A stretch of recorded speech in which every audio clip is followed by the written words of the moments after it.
हर साल लाखों औरतें करवा चौथ का व्रत रखती हैं, पर क्या आप जानते हो इसके पीछे सिर्फ एक नहीं 3 कहानियां छुपी हैं।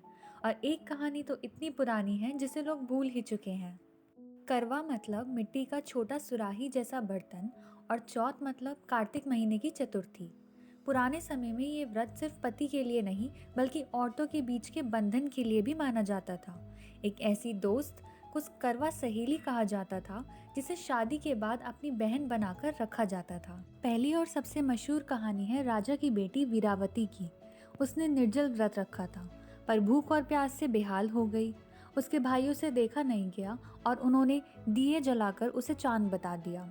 वीरावती ने उसे देखकर व्रत तोड़ लिया और थोड़ी देर में खबर आई उसका पति मर गया। फिर उसने भक्ति और तपस्या से फिर व्रत रखा और यमराज ने उसके पति को जीवित कर दिया। पर असली करवा चौथ का नाम एक और कहानी से आया। एक पतिव्रता स्त्री थी जिसका नाम था करवा, जिसके पति पर नाग ने हमला किया।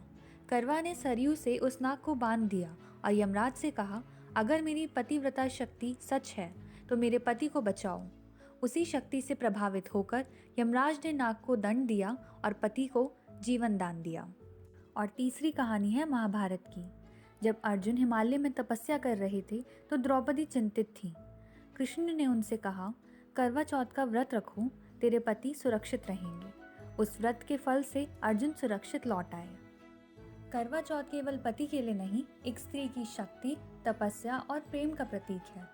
चंद्रमा को अर्घ देना शांति और आयु का प्रतीक माना गया है। सरगी, सिंदूर, चूड़ियाँ, ये सभी सुहाग और सकारात्मकता के चिन्ह हैं। आज के युग में अनेक पति भी अपनी पत्नियों के लिए व्रत रखते हैं।